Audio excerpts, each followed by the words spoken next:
Welcome to the Los Angeles Tribune page. Here you will find original news programming, exclusive digital events, and shows that are directly from the community. At the Los Angeles Tribune, we believe in giving a voice to the voiceless. We are proud to be the only national brand to empower everyday people to make a difference. Since 1886, our reputation has been built on truth and responsibility. Thank you for watching and making a difference. For general inquiries, contact today. Thank you on behalf of the Los Angeles Tribune team.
And hello and welcome back. Welcome back to the Los Angeles Tribune and the Dr. Natalie show. I know it's been a while, but we've gotten into this habit of every 2 weeks.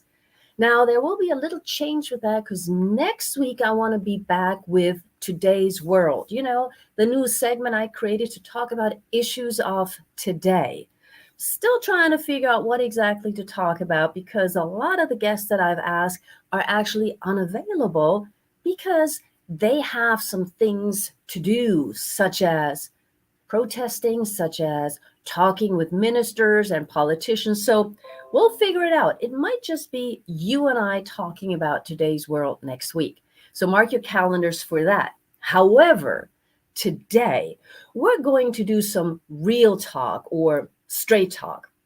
I know we do that anyhow, but today I have a special guest who is also very focused on straight talk and who himself has a very interesting journey. So when I first got acquainted with him through social media, of course, I couldn't resist. I started following, I wouldn't call it stalking, but I started following and I wanted just to see what exactly does he do? Is he for real? And as far as I can tell, he's for real. So without any further ado, let me bring up Nolan Pillay, and I probably mispronounced your name just now. So hello and welcome, first of all. Hi, Dr. Natalie. It is so good to meet you, finally in person, so to speak. Thank you so much. Thank you for the opportunity as well. I'm just so grateful to be here with you today. Oh, so am I, because I can't wait to hear more about your story. And just to let the audience know, first of all, hello, everybody. Great to see you. Please let us know where you're from.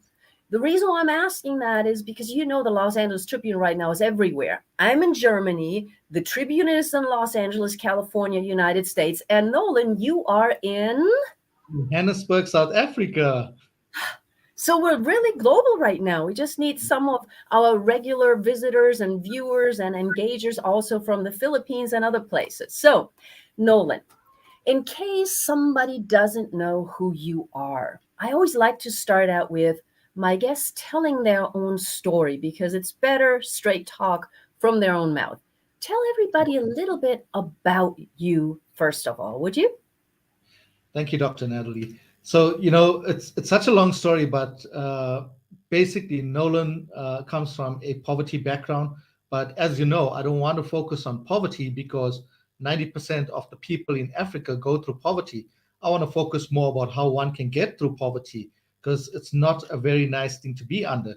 So I still remember me being a 10-year-old boy going out from one house to the next, selling Indian delicacies that my mom used to make. Now, Natalie, at 10 years old, you're going out and making these sales for one reason only, right? so that you could have food to have for supper.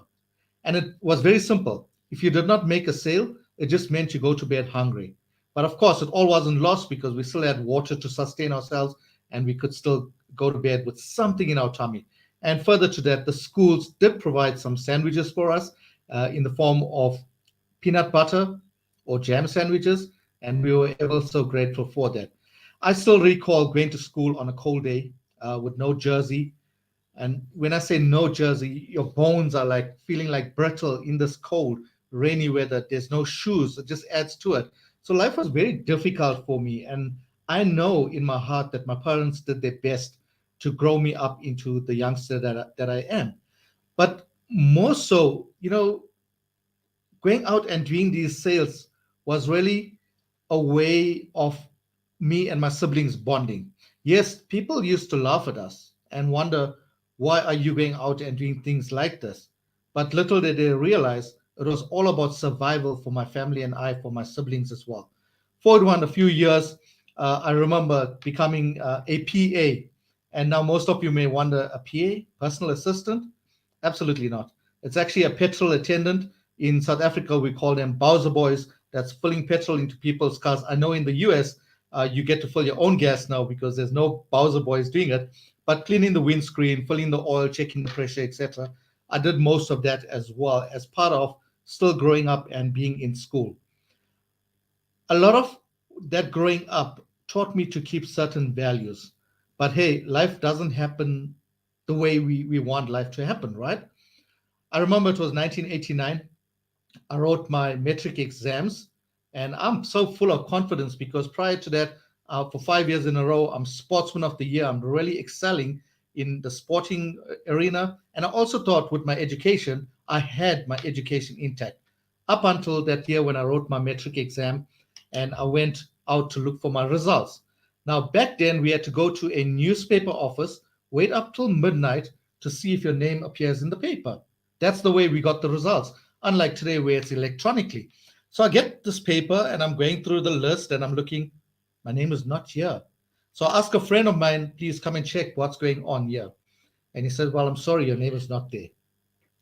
So I went cold because if your name is not in the newspaper, it could just mean one thing, that you failed. So I still did not want to believe this. I decided to wake up early the next morning and go to the school and ask the principal and my teachers what's going on. And the principal, when I got there, he's scrummaging through these papers. And I knew at that time he knew that I failed, but maybe he was trying to make me feel a bit better. And eventually he came back and he said, I'm sorry, you failed. Wow. It was like a stab through my heart because I did not expect this to happen. Now, my home was about 500 meters away. Well, not 500, say 300 to 400 meters. And as I'm walking back home, there's only one thought in my mind, and that's suicide. Why at the time? I don't know. Maybe I went into a state of depression. I was sad and I did not know what to do. So I got home and I swallowed a whole lot of tablets, only to wake up in the hospital where the doctors were pumping this out of my system. Now, when I think back and wonder why I actually did something like this, it was more because when you live in a close-knit society, you are too embarrassed about what the neighbors, the community is going to think about you and your family. They're going to obviously call you a failure. They're going to look down on you. But they are too quick to judge and not realizing there could be things that went wrong during this exam, right? So I had to get out of this. And it was a very, and I guess God was on my side, right? I really believe God was on my side, Natalie, because that very same year, I knew a friend of mine whose dad worked in a manufacturing plant. And I said to him, can you please speak to your dad and get me a job? Because without a metric qualification, I could not get a job anyway. It was so difficult back then. So he says, let me speak to my dad. He spoke to his dad. His dad said to him, tell your friend to come to the outside of the gate and we'll see what we can do. So I get up about 5 a.m. in the morning. I'm at this venue or at the gate, and I'm waiting for him to come out and call my name. Now, I'm not alone. There's about 100 other people looking for jobs as well. Right. So his dad comes out, and he picks 10 people. And guess what? I'm not one of those 10. So again, I'm disheartened. Why not me? He told me to come. So I wait till about 9 a.m. He comes back the second time around and he picks 5 people, and I'm one of them. And what a job, Dr. Natalie. You know, my first job that was as a packer and a sweeper. So to the Mhm. audience, this basically meant I was packing. It was a factory that I worked in, a tea factory and a soup factory. It's packing these into bigger boxes and then Right. onto pallets, etc. And also sweeping and mopping around the floor. But I was grateful that I could earn some money and could help my family out as well. So that's still the part of where I started off working for a company. Thank you for it. And I only came up there. There's much more that you can tell, but I wanted to come back in because you mentioned the suicide incident, and I think the way that you talked about it and explained it just is so important. And what I mean by that is a lot of people feel like that sometimes, and we forget to ask, well, what led to it? Why is it? And when you just said the close knit community, I think in families it's the same, isn't it? So Yeah. how do we help? Because I know you're very engaged in the community. How do we help people, especially young people, who feel the pressure, who don't know how to deal with failure, or how to tell their parents, how to tell their friends that they got, I don't know, an F in an exam that they didn't pass, so that they don't go where you went? What's your advice? Do you have any ideas how we can help them better? Yeah, that's a good point, especially when you look at the youth of today as well. So, firstly, I would start with the parents. Hmm. Parents need to take accountability. I have 2 kids, so I know this. Parents need to take accountability in the way that they make sure that their child understands no matter what they're going through in school, no matter what results you bring him back home, it's okay, it's fine. You can try again and again. I know a lot of parents put pressure on their children to get really top qualifications and push them to going to universities, etc., because it's a parent's wish for the child. Hmm. So parents, we need to stop trying to set goals for our children. We need to be their companion and guide them on this. No matter what path they choose in life, we need to be there for them, especially with the youth of today. I always encourage the youth. I do a lot of work with the youth and I encourage them to speak up. Yes. Even if you don't want to speak up to your friends, find somebody neutral who you can actually talk to. I know the youth of today go through so much of pressures, Dr. Natalie. It's unbelievable. In one of the schools that I was coaching children in, a child came up to me and he said to me that my parents said I should not like on this boy because he's a different color. So Yes. I immediately threw it back to the child and I said, "So what do you feel? What do you think?" And he said, "No, I shouldn't be listening to what my parents said." I said, "Exactly. You need to question and ask your parents why you want me to do this." So from a support point of view, it must start with the parents. From a student or a youth point of view, you you need to reach out to us. We are here to help you. We are here to work with you and know whatever you're going through, don't even think of yourself as a failure. Yes. Don't ever try and pick up the lesson that you can learn from that incident. Mhm. I love how you say that because one of my big passions is the youth, and the audience knows that. I talk a lot about the young people and how we can support them. I'm a I don't know, reformed teacher. I don't think so. I always teach everything that we do. We teach. The youth, though, is so crucial to us. And you mentioned that you're a dad. I'm a mom, and there will be times when we need to let our kids just explore, right? As scary as that sometimes is, but then pick them back up. And our youth is so, in general, of course, under so much pressure from social media, from the home, from trying to figure out what is real, what isn't real. I think it's gotten harder and harder, or is it just me thinking that it's gotten harder compared to when I grew up? I think the pressures on the youth today are much more, and a lot of the pressures are self inflicted. You Mm, could just be, and maybe I'm just saying this because now I'm a full grown adult, but I strongly believe that the youth at the position that they are in, if they are very much grounded with mhm. obviously our experience, our assistance, they will be fine. We just need to teach them how to pause and not to mimic or copy what their friends are doing. Of course, you're going to get those super rich kids out there as well. that somebody wants to say, well, I want to be like that person. But we need to remind them that they are unique, right? God created us all so uniquely with our own DNAs. We need to appreciate that and appreciate ourselves more Mhm. than ever. And this is where the self love comes into play. If we know that we need to love ourselves first, as the youth of today, then there's nothing that's going to stop us or interfere with who we become as people. And, to be truthful, Dr. Natalie, social media has a lot to do with this, unfortunately, because Yes. people don't use social media in the right way. And if we look at the filter systems, etc., the youth of today are always changing the way they look to be Hmm. like somebody they're not. And this is so dangerous, so dangerous. And I'll give you an example. Let's say somebody meets on a social media platform and they say, okay, let's meet for coffee or lunch or something. And you meet this person and you look at them and say, but you're not the same person I've been talking to. Yes. Yes. Immediately, this is going to lead to conflict because the trust has been broken because they were Hmm. trying to be somebody else. And from that conflict, we don't know what happens. Could be gender based violence, anything can happen. So it's so dangerous. So, to the youth out there that are listening, don't try and be somebody you are not. You're unique. Be the best version of yourself. Don't try and copy anyone else.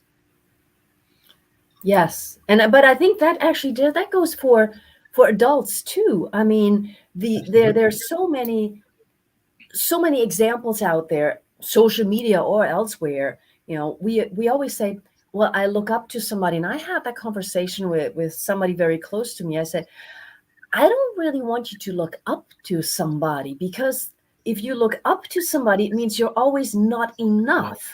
You're always striving to be like that, to have some of their characteristics, and you'll never match up to them because you're you. So there's a lot in this conversation also for, coaches like you and I. Are we going to do what everybody else does? Do we market like everybody else does because that's what is supposedly selling and then we can help more Yeah. people? It's always, I think, a challenge to really maintain our inner self, isn't it?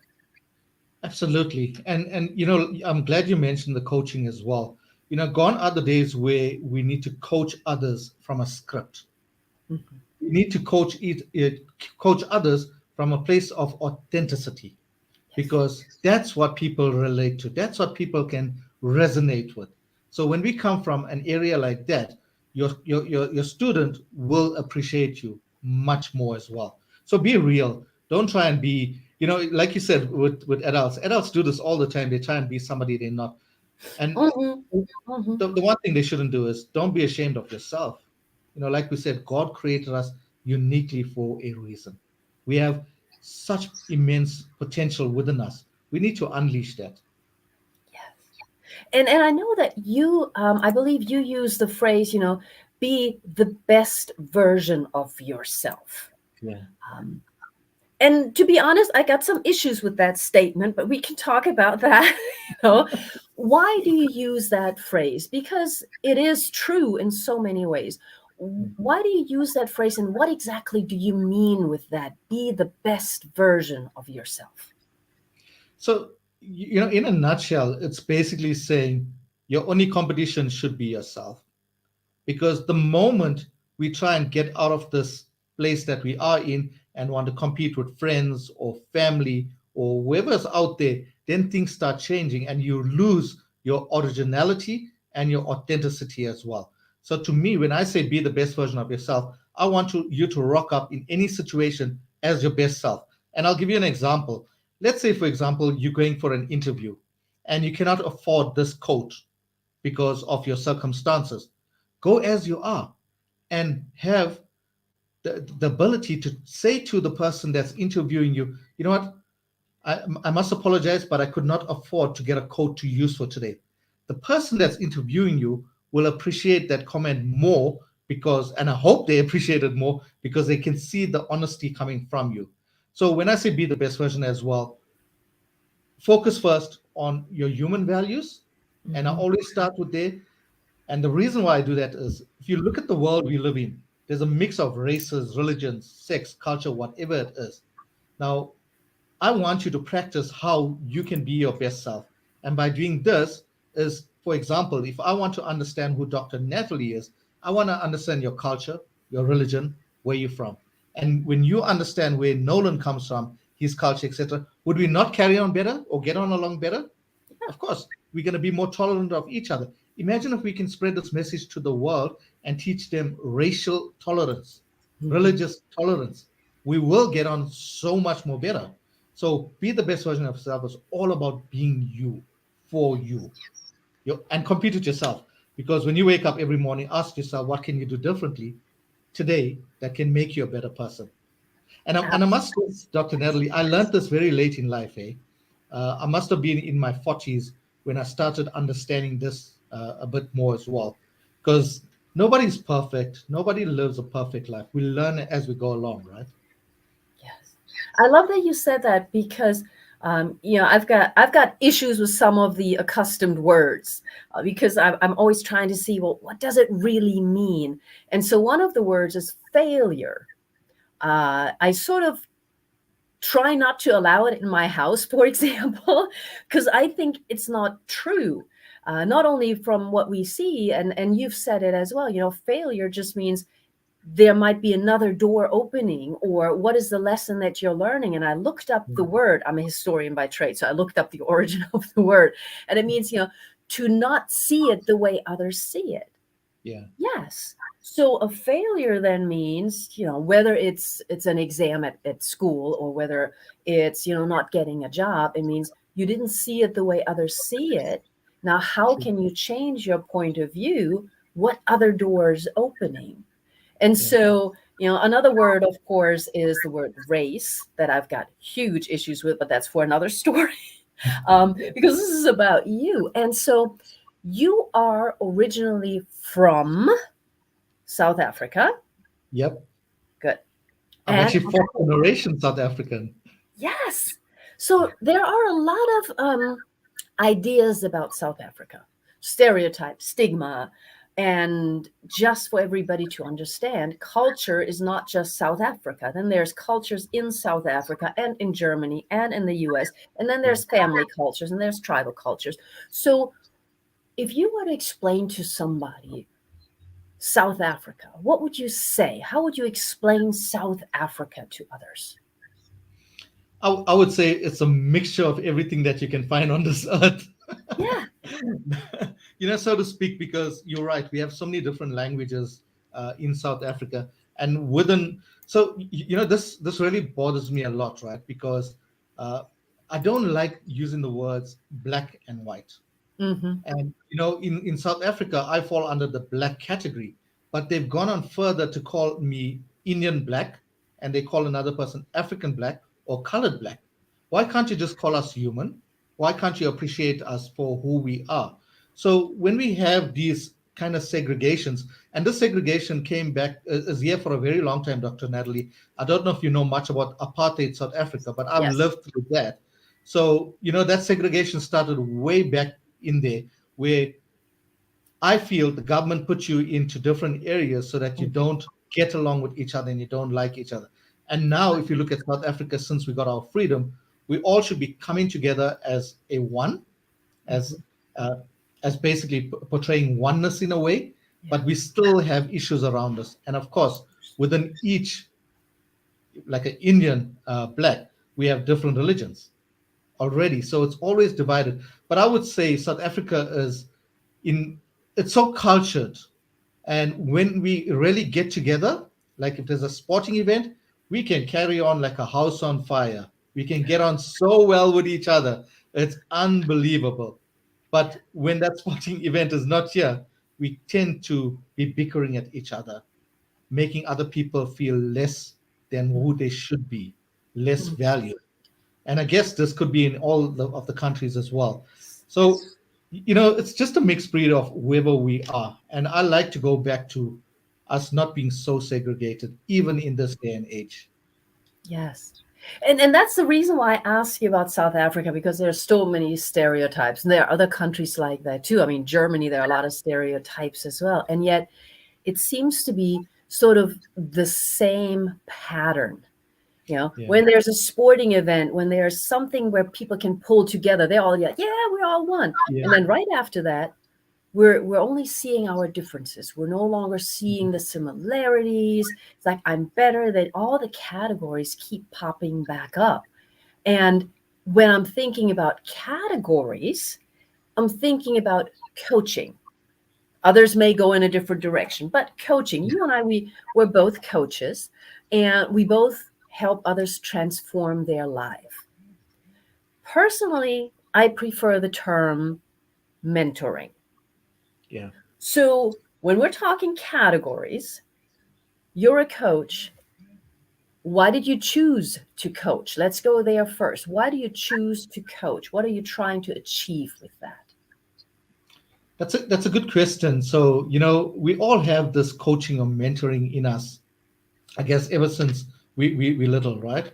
Mm-hmm. And we grow into it. For me, the change came about when I was working in corporate and I was working with a whole lot of youth. And when I was getting the feedback from this youth, I realized that I was adding value to their lives. And just by being able to relate what my experience was and to help them through it, they could just resonate easily. The moment I realized that I could add value to somebody else's life, I realized this is the area that I need to be focusing on a bit more, because this is so needed now. If I look at, like I said, with the youth in Africa as well, Mm-hmm. this is the generation that we need more than ever to lead all our countries into a better place, Yeah. because the world is kind of in shambles at the moment. And if we're not there to nurture our youth and share all this knowledge that we have gained with them, where will they be in 5 years' time? So, as we were youth at one point, me being a youth, I never have a coach or a mentor or an uncle or an aunt that could be there all the time and say, "Hey, Nolan, this is what you're doing now is wrong, or Mm-hmm. what you're doing is right. Keep on this path." Nobody was there for me, and I guess that's why I realized that now is the time to be there for the other humans that will take this world forward. Yeah. So I hope I answered your question. Oh, absolutely. And it's beautiful the way that you answer it, because it means that you're a servant leader. You've Yeah, gone through things and now you want to, I don't want to say give back, but you want to share your knowledge and yeah, possibly help others not have to go through the same stuff, you absolutely. know. Yeah. Now you've gone through all of that, and then you decided to possibly share your knowledge. And then there is Straight Talk with Nolan. So, what is that all about? How did it come to be, and what is it all about? Cool. So Straight Up with Nolan is a company that started in 2015. But I must be honest, from 2015 to 2019, I didn't do much with the company because I was too comfortable in a corporate world. I was enjoying traveling twice a month internationally, getting paid a good salary, etc. But in 2019, and I remember the month, June 2019, I went through some inhumane behavior in the corporate world. Mm, And I could not believe that in 2019, we could still experience this in a professional environment. But you spoke about earlier on about using these obstacles or these challenges as an opportunity to learn and grow from. That's exactly what I did. I saw it as my beautiful destruction. And I say it was my beautiful destruction because it allowed me to remove myself from that toxic environment and start finding purpose and start finding what Nolan wants to do. And it was at this point that I said, well, you have the company Straight Talk with Nolan. Why don't you relaunch it? And that very same year, September, I relaunched the company and I started focusing on various aspects within it, which I've streamlined into coaching slash mentoring, mhm. inspirational and motivational speaking. And now I also do my own podcast shows as well. So Straight Talk with Nolan is all about this company that can come in and start grooming, starting with the youth. And I've set myself a huge mission or huge target of that, and that's to touch 1 million lives in Africa. And when I say touch 1 million lives, I mean it's changing the mindset or the way the youth of today think, because it's a Mhm. major problem in our country at the moment. Because when, let's call it, a politician, and I'll say it out loud, says jump, the youth will always ask how high Mhm. versus why do you want me to jump? So I want to change the way they think so that they can question all these wrong teachings that are coming to them. and teach them how to be bold and bright. So that's the whole essence of Straight Talk with Nolan, is to make a major impact out there to the world. Awesome. And yes, critical thinking, I believe, is an art that deserves to be rejuvenated. Let's put it that way. As everybody knows, I've lived a long time in the United States, and I was very surprised at students there who did not know how to think critically, or people, and I think the youth as well, a little bit, generally speaking, across the globe right now, they're not used to critique, and they don't understand the difference between criticism and critique. I mean, a mentor, a teacher, a parent, I believe, and debate me if you want, critiques a child because they love them, or critiques a friend. Like my friend and I, we talk, and I say, I didn't like the way you did that. It made me feel a certain way. And then they can change if they choose to or not. So it's like, it's feedback that they can then utilize. But I've noticed a lot of people today, especially young people, don't know how to take that. They often feel that they're being attacked right away somehow. Yeah. I don't know where that comes from. I think it could be from a lot of peer pressure on their side. Mm-hmm. And I totally agree with you, because even me as a person, I always ask people for feedback on how I am doing in life and in general, because I know I can take that feedback and use it to better myself. Right. So with the students of today, maybe they're scared, and this comes from a lot of conditioning. They're kind of scared that when you say something, they see it in a negative light. They don't see it as an opportunity to look deep into what I was told them and start improving based on that. So we need to teach them to not take things personally. Because if I say to a youth, for example, hey, your behavior is out of order, I'm not saying it because I want to be nasty to them. I'm saying it in the best interest of them, Right. because I value them. So maybe the way we should approach it, Dr. Natalie, is we need to show them that we care about them. Mm-hmm.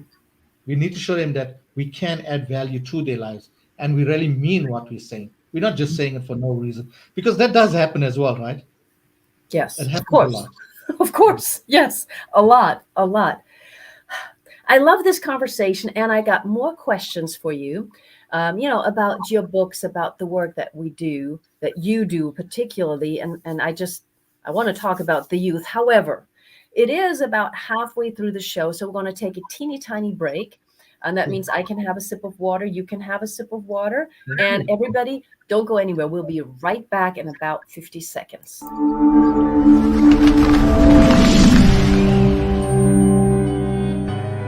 Welcome to the Los Angeles Tribune page. Here you will find original news programming, exclusive digital events, and shows that are directly from the community. At the Los Angeles Tribune, we believe in giving a voice to the voiceless. We are proud to be the only national brand to empower everyday people to make a difference. Since 1886, our reputation has been built on truth and responsibility. Thank you for watching and making a difference. For general inquiries, contact today. Thank you on behalf of the Los Angeles Tribune team.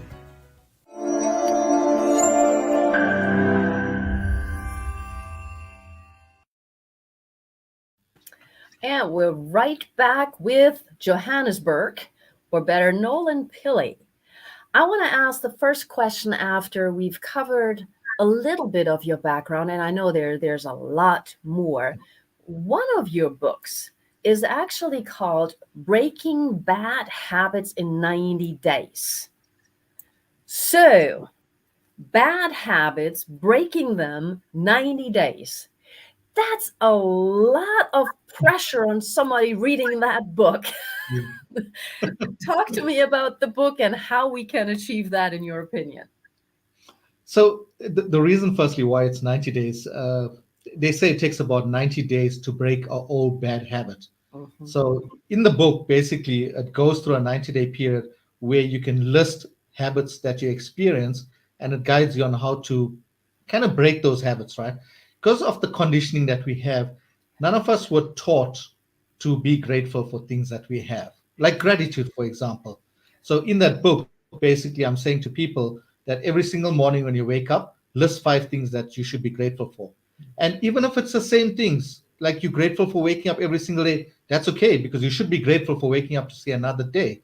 And I also prompt them to do this at night as well. So, for example, tonight before I get to bed, I'm going to say I'm so thankful and grateful that I was on the Dr. Natalie show today. So, it's things like this. I try to emphasize that the more things we are grateful for, Mhm. the fewer things we should be ungrateful for. Right. And it goes with the saying, uh, and it's directed at anyone, even adults as well, because we may think that the youth are not grateful, but even adults as well. I teach them some positive affirmations in there. I teach them it's about self love. So when you're brushing and looking at the mirror, for example, nothing stops you by saying, "I love you, Nolan. I love you, Nolan." Re-emphasizing how important you are. So over this 90-day period, you get to break these bad habits that you have. But of course, you cannot break a habit if you don't know what it is. And the only person that will know whether that habit is serving you or not is you. So I Mhm. leave you to question yourself and note it down and then write things to offset that. So, very often I have found that we have a hard time identifying our bad habits, or especially, of course, the subconscious ones, because we Yes. get triggered and we see we're triggered, but we don't know where it's coming from. We don't know exactly, how to deal with it. So, do you think it's possible to identify and change your so-called bad habits yourself, or do you think it's better to have somebody, whether it's your wife, your spouse, your best friend, a mentor? Do you think it's better to have somebody give you feedback on that, or do it all by yourself? I think it's a mixture Hmm. because feedback again is so important in breaking through these bad habits as well. I would not know of a bad habit that I have towards my wife. Maybe I would think, okay, this is normal for me to carry on in this way until she prompts me and says, "But hey, Nolan, this is what you're doing all the time." And then I start to think that, okay, this is really affecting her. I need to question myself, why am I behaving in this way or why am I telling her this? So this is where you need to do a lot of self work, right? Hmm. And it's like shadow work. You're Yeah. not behaving in the way that you are now currently because you want to. You're behaving in this way because something along the way happened and you just stuck with that bad habit, right? Hmm. So if we look at eating unhealthy as an example, it's not the best of examples, but when we growing up, we taught to eat whatever is put on the table, be it healthy or unhealthy. But as we grow up, we realize, okay, maybe this is not going to be healthy for me anymore because it has a lot of oil content in there. So that's a bad habit that we need to break. Waking up in the morning and just going and brushing your teeth and starting your day like nothing happens, not setting any intentions, etc. That's a bad habit. What if you could do it differently? Wake up, say your gratitude, make an intention statement for the day.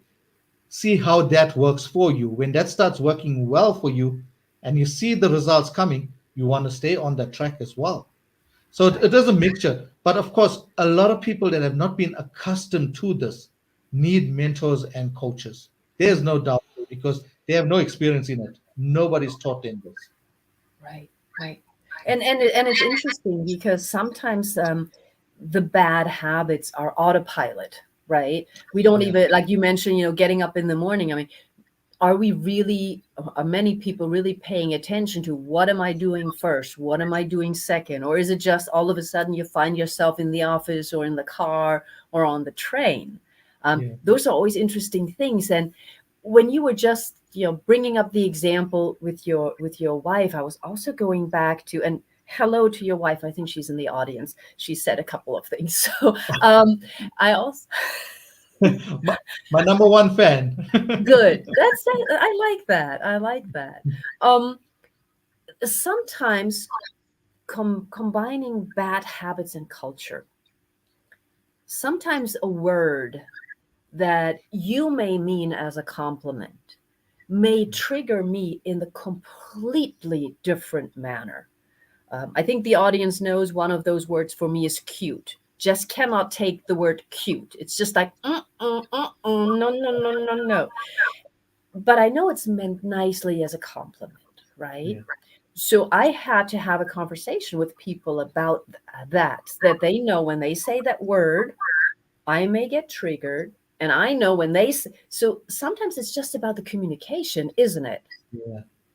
No, indeed, and I'm hoping that the person would that said the word cute would say to you, Dr. Natalie, how would you prefer me to call you, or what would you prefer me to call you? Because then now I'm respecting the way you would like to be called. And you're right, it's with different cultures, and also with different languages as well. So something as in the term Afrikaans may be like a good word to Afrikaners, but to an English-speaking person, they could see it as an insult until they Mhm. understand what they're really trying to mean, right? Right. Right, absolutely. And then, these are bad habits or maybe just habits. And Ivan or Ivan, I'm not sure how to pronounce the name, has a question for you. And the question is, what advice would you give someone who is going through depression or a very difficult moment and doesn't have the mental clarity to find a way out? Wow. And the question is for you, so I can't answer. That's a good question, Ivan.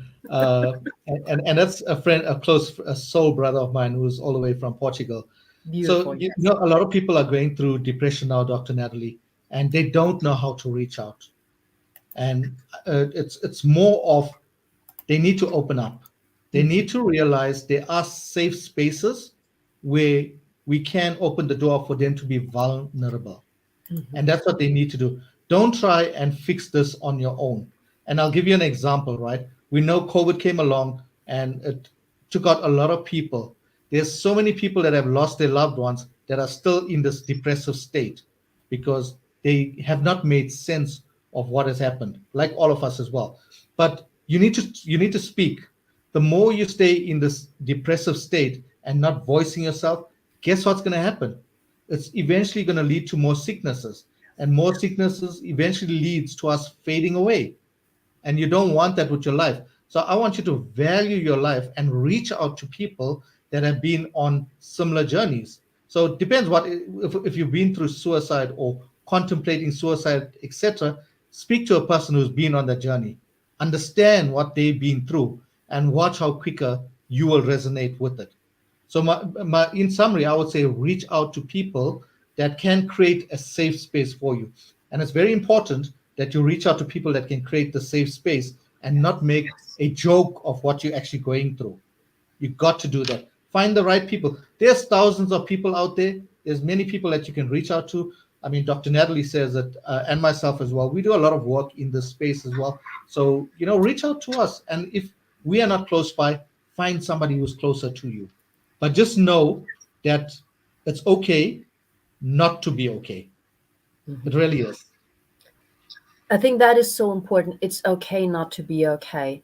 And it's a step towards being able to voice that. The vulnerability, and that's so important to me, is actually a strength. Because if you're able to say, I'm not okay on live TV streaming across the globe, then it means you are able to handle whatever the feedback is. So being able to say, I'm not okay, really, in my opinion, means that you're one of the strongest people out there.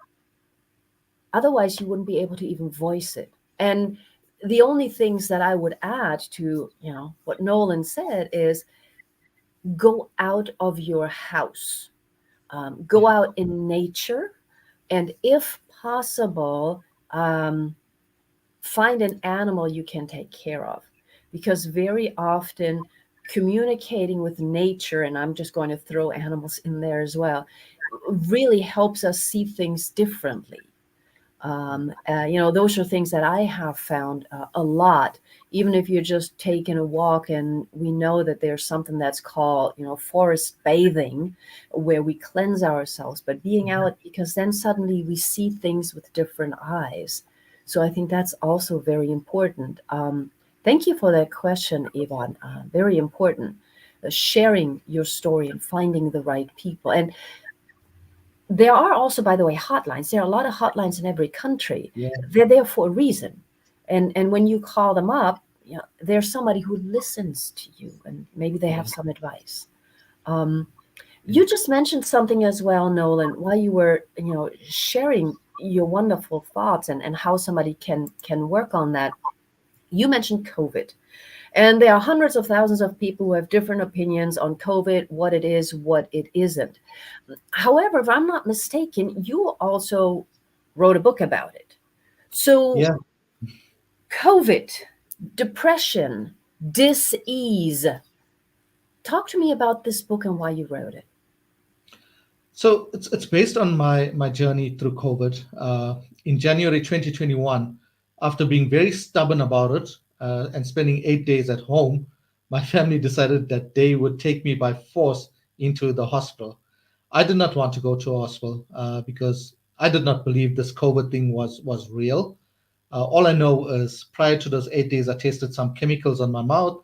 And because I live very close to the airport, I thought when the planes are landing, they dump the fuel and that could have gone onto my mouth and caused some damage. But when they got me into casualty, my oxygen levels were 58%. And the doctor looked at my family, my wife and my son, and he just shook his head, indicating that this guy is not in a good way. They put on these oxygen tubes for me, etc. And I ended up spending 13 days in the intensive care unit. And Dr. Natalie, I can tell you, it's not a nice experience. Every time the door opens, I was very close to a door. Every time the door opens and families come in and put in their COVID gear, you just know they're coming to say goodbye to their loved ones. And where I was as well, people are dying every day. When you find a bed going past you with their head covered, you know it's another one. So you got to watch all of this trauma, and still try and focus on yourself. And I asked myself, so when is my turn? And I shouldn't be asking myself that question, but I'm human. I'm allowed to experience all of this. And on day 6, when I saw a doctor pass away, the doctor was actually pulling out all these cords, falling on the floor, and he says, I need to die. I want to die. Please leave me. He was saying this to the nurses. I got in touch with my family, thankfully for technology, and I said to them, I can't do this anymore. And my daughter said something to me, and it stuck with me. She said to me, Dad, don't forget what your purpose is. And she took a copy of this. You're not going to be able to see it clear, but this is my gold card that I carry in my pocket every single day. She said, don't forget what your purpose is. Immediately, I had to snap out of this victim, this self pity mindset, and start working on myself, increase my meditation, my prayer, do some breathing exercises, etc. After this time, I did a quick video and I shared it on social media. And I could barely record 10 seconds, I remember. And I was gasping for breath. And somebody on there, or there were two ladies that said to me, the world needs to hear your story. It was then and then that I decided I needed to write a book. But how? I don't know, because I've never been an author. I knew it needed to be done, but I wasn't sure how to get it done. So when I got out from hospital, in fact, 13 days later, they discharged me on condition that I needed to be on an oxygen tank for 1 month. When I came home, I started practicing on starting to walk again, starting to be without this oxygen. And believe it or not, after 2 weeks, I got in touch with the people from the oxygen company. I said, please come and take this away and give it to somebody who needs it. I am fine. I am going to be fine. And during this spell, I said, okay, let's put pen to paper and start writing this book. So the book is written for two reasons. One, a lot of people have lost their loved ones and they haven't come to terms with it. In this book, you see firsthand what a COVID patient goes through, and it allows you to reach some peace and some closure in your life. The second part is I share mind hacks and techniques that I used on myself to get through this COVID journey. And there's so many different tricks in there. One of it I mentioned is visualization. I was visualizing myself being out of this ICU in a ward for 2 days and then walking to a car that's waiting for me and bringing me home. And it happened the way I said it, except I could not walk out from the hospital because of COVID protocol. They put me into a wheelchair and they took me to the exit. And from there, I jumped into the car and went. So that was the key why I've written this book, is just to help other people, help other humans that are still struggling with COVID and everything that COVID has done. And I would venture to say, even though COVID is your experience, there are other diseases that we can also overcome.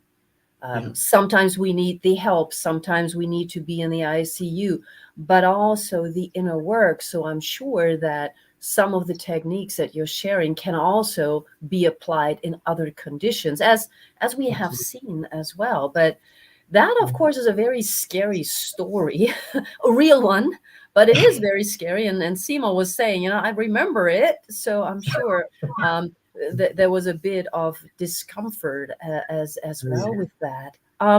You mentioned while you were talking about this book, Goal Card.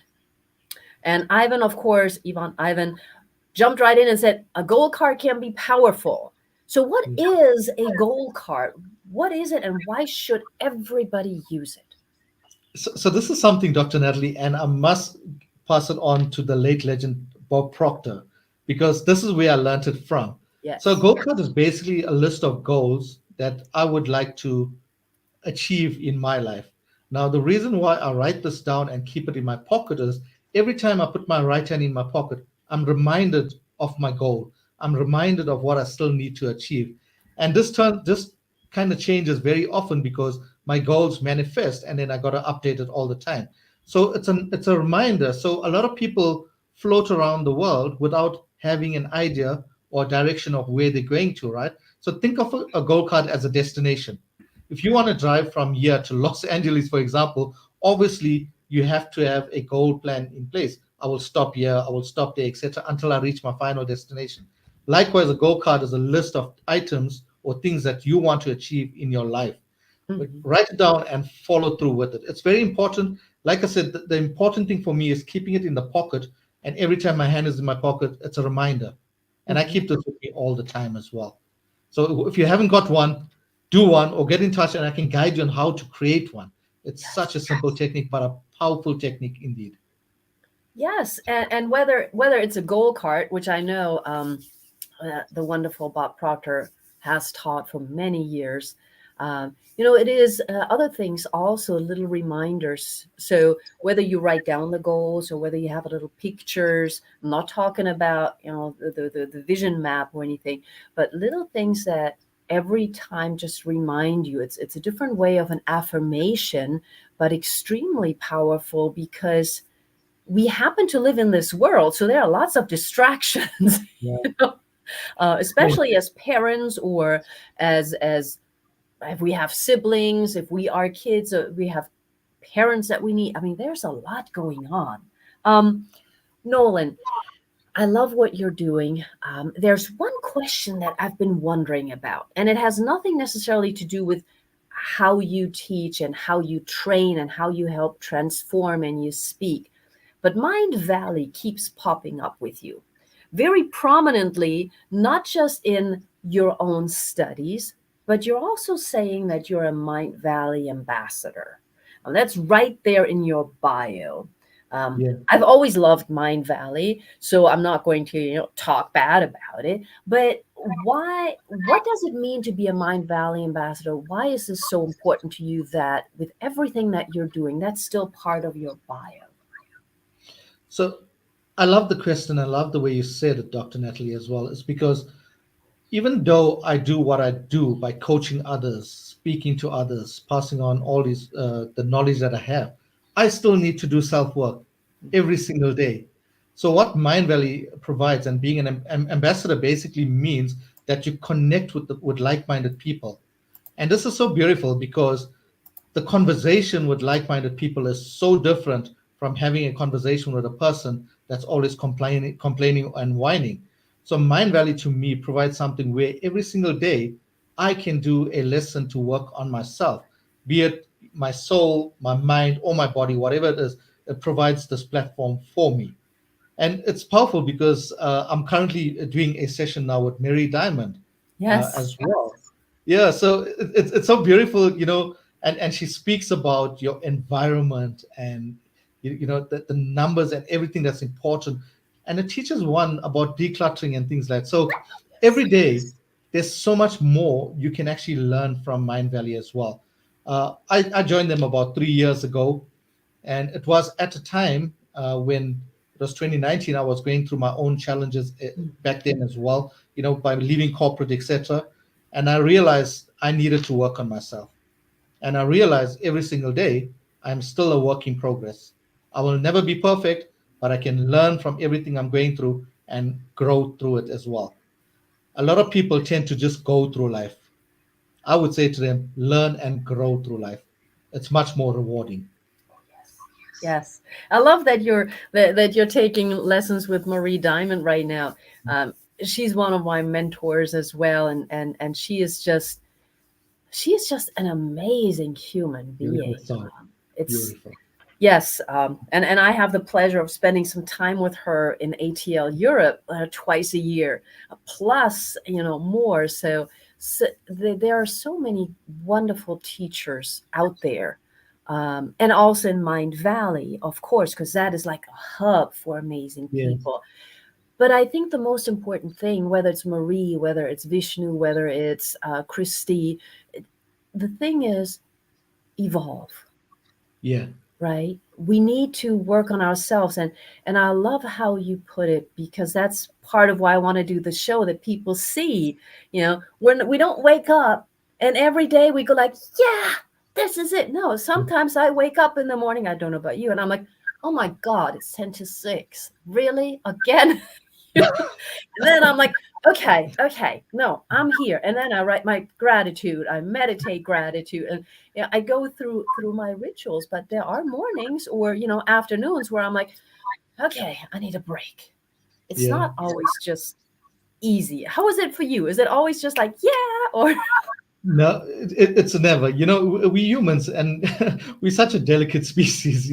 We all go through this, and we actually should be allowing ourselves, for example, to listen to our bodies as well. We're not robots. We cannot do everything. So there are times when you just need to chill and take a break, uh, and just don't overdo it, because when you start valuing yourself and treating your body like a temple, you'll have the utmost respect for it, and you'll appreciate it a bit more, and you'll know when you need to take a break, right? Even if it's 10 to 6 in the morning, and if you feel that, okay, I need to sleep in, I'm not going to go out for my run, do it. yes. Do it. Well, in that instance, I chose to have a child. I need to help to get up. So I can't just say, I'm not doing this. Yeah. However, I choose also to get up 40 minutes before I wake her up. And that's because that's me time. And so even though I might go in the morning like, I don't know, the minute that I'm going like, wow, look, there's still the star. Then I start right into gratitude. We all have our rituals. Nolan, we're almost out of time. So what is the one piece of advice? What are the two pieces of advice that you want to leave to the global audience today and for as long as our show exists? I'm going to give you the stage and just let everybody know what you think they need to know at this point in time.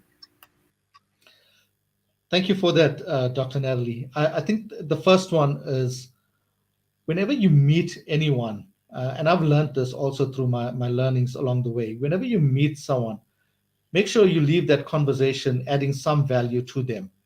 Now, a lot of people go about life differently, and they only chase, let's call it, the dollar all the time. Don't chase the dollar, chase the value or the impact you can make to someone's life. And the reason why I say this is, when I impart something to you, automatically I'm changing the way you see life or your day. You will obviously have this ripple effect. You will pass this on to someone else and someone else as well. So that's the first part. Also, always make sure you leave somebody with some impression of increase. And I live by that. The second part is, we all are such unique beings. Tap into yourself and find that place inside yourself where nothing is impossible. And I speak this from my personal experiences. Dr. Natalie spoke about my COVID experience. I took that painful experience and I turned it into a successful story. Why? Because I dug deep and I realized that nothing is impossible. and you can do it as well. So my wish for you is focus on yourself. Just remember, whatever you are going through at the moment, be it a struggle or obstacle or whatever it is in life, see something in that as an opportunity to learn from it and grow through it. Just don't go through it. Because when you go through it, you're going to stay stagnant. Just live uncomfortably. When you live uncomfortably, it's going to be the best thing you have ever done to your life. Trust me. Yes, we need to get out of our comfort zone. Thank you so much, Nolan. Really appreciate you making the time. I can't wait for another possible conversation and whatever else happens. But you sure have provided a lot of value to me, and I know to the audience today. So thank you so much, Nolan. Thank you to everybody in the audience, interactive and non-interactive. Always appreciate you. Come back next week, Today's World, but also get in touch with Nolan. He's pretty easy to find as well. Thank you, everybody. See you next week. Thank you. Thanks, everyone. Bye-bye.